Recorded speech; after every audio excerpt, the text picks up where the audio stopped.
আমেরিকার পণ্যের উপর 25% শুল্ক আরোপ করল কানাডা। আগামী দিনে আরও কঠোর পদক্ষেপের হুঁশিয়ারি দিয়েছেন কানাডার প্রধানমন্ত্রী জাস্টিন ট্রুডো। তিনি জানিয়েছেন, আমেরিকা থেকে যে বিপুল পরিমাণ পণ্য কানাডায় আমদানি করা হয় তার আনুমানিক মূল্য 12,500 কোটি কানাডিয়ান ডলার। এই পরিমাণ পণ্যের উপর কানাডা 25% শুল্ক আরোপ করছে। আমেরিকার প্রেসিডেন্ট ডোনাল্ড ট্রাম্পের সিদ্ধান্তের ফলেই এই শুল্ক আরোপ করা হলো, জানিয়েছেন ট্রুডো।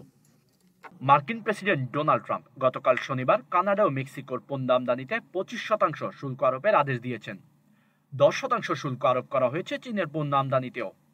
গতকাল এই সংক্রান্ত 3টি পৃথক নির্বাহী আদেশে সই করেছেন ট্রাম্প। এই আদেশ আগামী মঙ্গলবার থেকে কার্যকর করা হবে।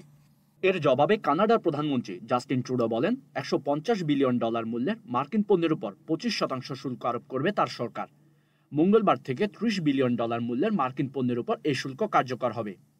আর বাকি $125 বিলিয়ন মূল্যের মার্কিন পণ্যের উপর শুল্ক আরোপ কার্যকর হবে 21 দিনের মধ্যে। আমেরিকার অন্যতম বৃহৎ দুই বাণিজ্যিক ক্ষেত্র কানাডা এবং মেক্সিকো। একাধিক গুরুত্বপূর্ণ খনিজ এবং অন্যান্য পণ্য এতদিন আমেরিকা থেকে কানাডায় আসত শুল্ক ছাড়াই। আগামী দিনে সেই পণ্যের উপরেও শুল্ক আরোপ করা হতে পারে বলেও হুঁশিয়ারি দিয়েছেন ট্রুডো। কানাডা এবং মেক্সিকোর পাশাপাশি চীনের পণ্যের উপরেও শুল্ক আরোপ করেছেন ট্রাম্প। শনিবার তিনি ঘোষণা করেন, মেক্সিকো এবং কানাডার উপরে 25% এবং চীনের উপর 10% হারে শুল্ক প্রয়োগ করা হবে। তবে কানাডা থেকে যে খনিজ তেল, গ্যাস এবং বিদ্যুৎ আমদানি করে আমেরিকা, তার উপর শুল্কের পরিমাণ হবে 10%। তার হুঁশিয়ারি, শুল্ক আরোপের পর এই 3 দেশ যদি প্রতিশোধমূলক কোনো পদক্ষেপ গ্রহণ করে, সেক্ষেত্রে শুল্কের পরিমাণ আরও বাড়ানো হবে। ট্রাম্পের সঙ্গে মেক্সিকো এবং কানাডার এই অর্থনৈতিক যুদ্ধকে ভালো চোখে দেখছেন না বিশ্লেষকরা। এর ফলে 3 দেশের অর্থনীতি ক্ষতিগ্রস্ত হতে পারে, মুদ্রাস্ফীতি আরও বাড়তে পারে।